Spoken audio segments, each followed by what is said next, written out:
Please welcome to the stage the chairman of the Atlantic Council's International Advisory Board, General Brent Scowcroft.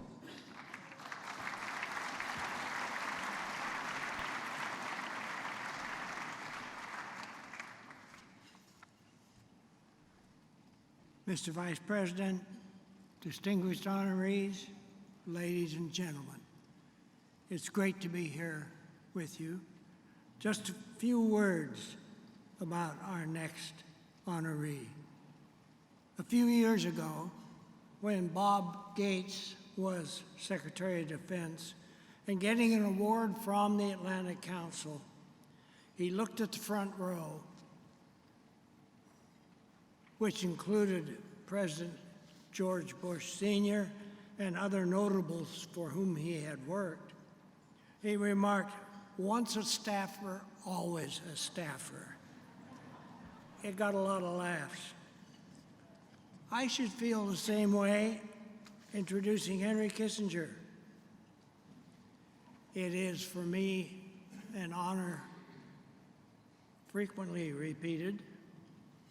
Though Henry may think of it as my continuing duty after he rescued me from running the White House military office under President Nixon.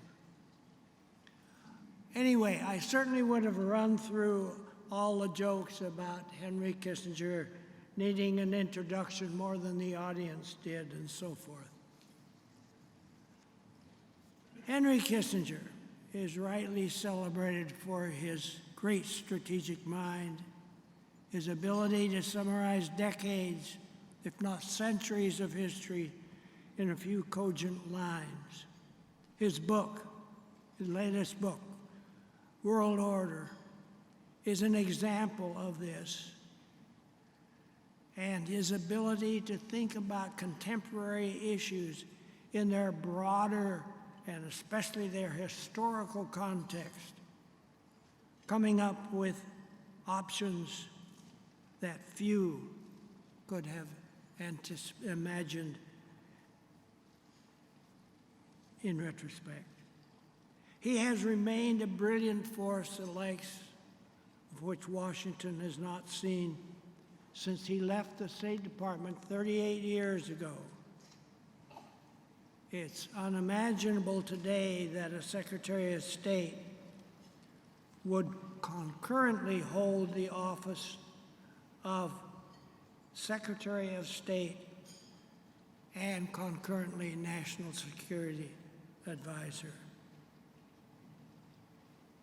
And today, for example, former Secretaries of State actually seek the presidency just to get a meeting in the White House. Seriously, most Secretaries of State, after their period in office, gradually glide into history. Not so Henry. I believe he's better known in the world now than he was when he was Secretary of State. He's as much a person of principle as a person of power, and knows how to blend those two together in their proper proportion. Above all, he's a person of great insight, born of his long life love for his adopted country. And that's not China, Henry. He's a person with few, if any, equals. Now, Henry, you know the drill tonight, the honoree drill well. A famous person is invited to suit up and accept an award, and that's a particularly fancy suit you have on tonight. The organization hopes attendees will contribute a lot of money to attend the dinner and be able to tell their friends, neighbors, colleagues, well, as Henry Kissinger personally told me last night. Ladies and gentlemen, for his lifetime of accomplishments as a statesman, a strategist, a leader, a mentor, and a dear friend. It is my great privilege to present the Atlantic Council's Distinguished Service Award to the 56th Secretary of State and the longest-lived Atlantic Council Board Director, Henry Kissinger.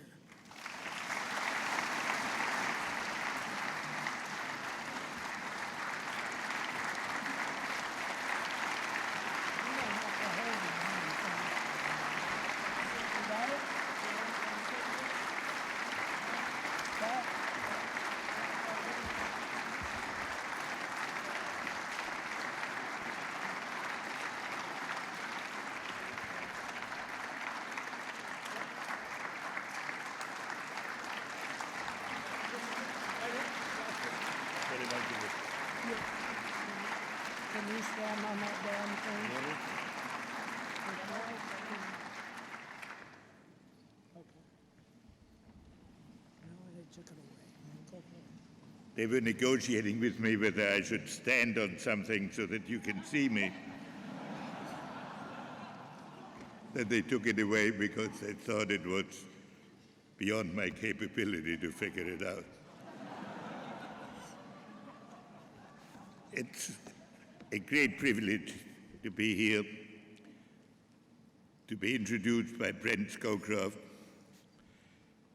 He and I were colleagues 40 years ago, and it's dangerous to bring us together because we are like two veterans of the 30 Years' War who keep telling each other stories of our great adventures and the dramatic times through which we lived. And it was a dramatic time. Brent, of course, went on to be security advisor to President Bush and to be one of our great national assets to whom one could always turn in times of crisis. He was kind enough to mention that at one period I was both National Security Advisor and Secretary of State. It was a unique period in American history because never before and never since have relations between the State Department and the White House been as good as they were then.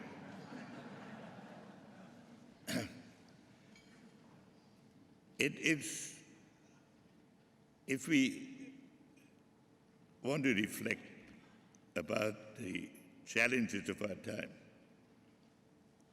we can begin by comparing the situation of that period with the world today. Of course, there's some nostalgia for the Cold War when dividing lines were clear and all we had to worry about was the extermination of humanity in a nuclear war. But in those days,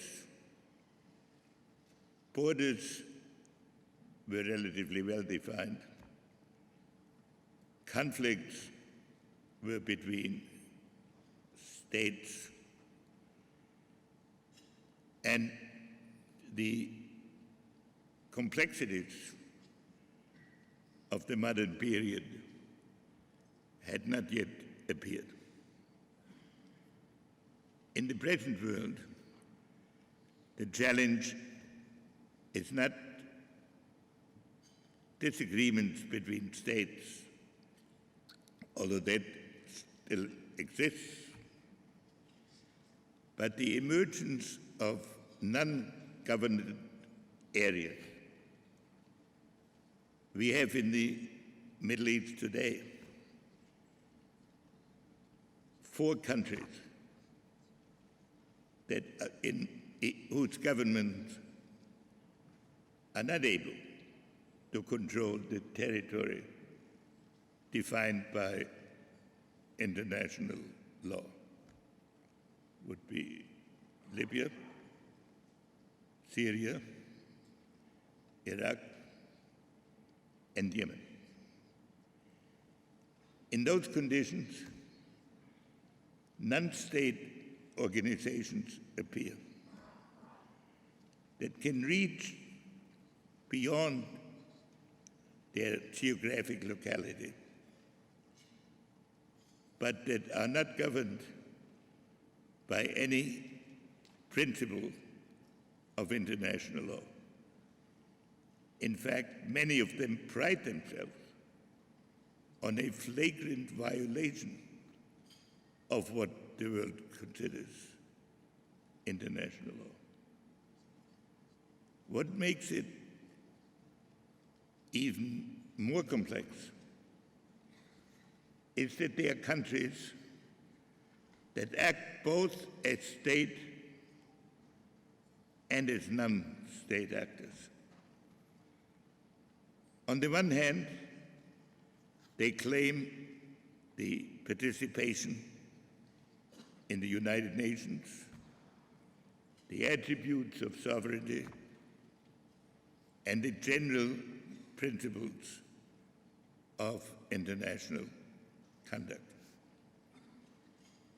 On the other, they support non-state organizations that undermine these principles in the various countries. And so we have not only the phenomenon of state against non-state organizations, but of schizophrenic political units that act as both states and non-state organizations. And when one looks at the kaleidoscope that emerges there, sometimes it used to be said, the enemy of my enemy is my friend. But in the Middle East today, it's perfectly possible that the enemy of our enemy is also an enemy. And then, so the challenge is how one can distill a concept of order out of this complexity. And of course, the Middle East is not the only unsettled area in the world. The emergence of China, of India, will change the distribution of power in reflecting about international order. So that is the big challenge of our time. When I first became involved in international affairs, the challenge seemed to be how one can prevent a military aggression across a well-defined line in the center of Europe. And in those days, the recovery of Europe and the cooperation with America was considered sufficient to achieve that objective. since then, Europe has developed in a way that would have been unimaginable 40 years ago. Many countries and the whole region have recovered a great degree of economic vitality. And also, the problem of sovereignty and the conflict between countries within Europe has been substantially overcome in a number of important institutions, some of whose representatives will be honored tonight. But there has been a gap between the economic evolution of Europe and the political evolution of Europe, that the unity of Europe that has been achieved in the economic field has not been matched by a parallel development of either the concept or the willingness to develop a political objective. And at the same time, the United States, which was dominant in the immediate post-war period, and which could operate on the principle that many of the problems that were apparent were soluble by American economic and political cooperation, now also has to face the issue of its involvement all over the world. I say all of this not because I will give you an answer, so don't be terrified that you will be delayed very long from your dinner, but to point out that the Atlantic relationship that was initially developed primarily on military and strategic lines now really has to be extended into a conceptual question. What are we trying to achieve? What are we trying to prevent? And what sacrifices are we willing to make? Because great things cannot not be achieved without some sacrifice of the present for the needs of the future. And when we look today at the challenges of immigration, for example, which bring with it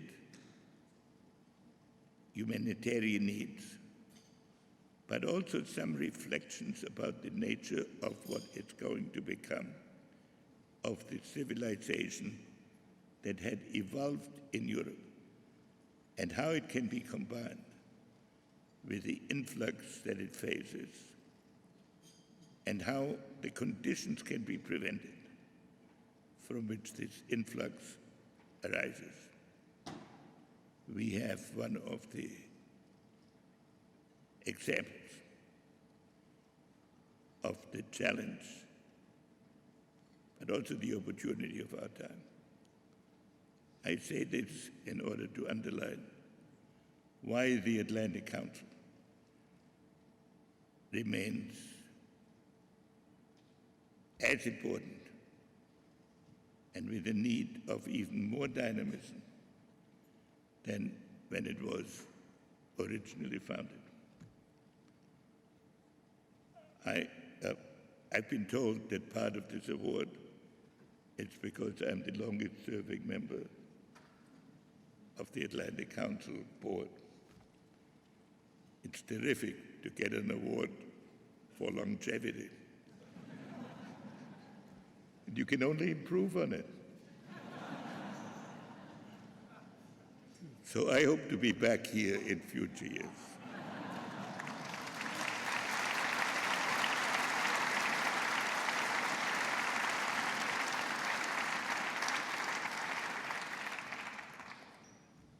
When we begin working on the answers to some of these questions. Thank you very much. It's a great honor to be here.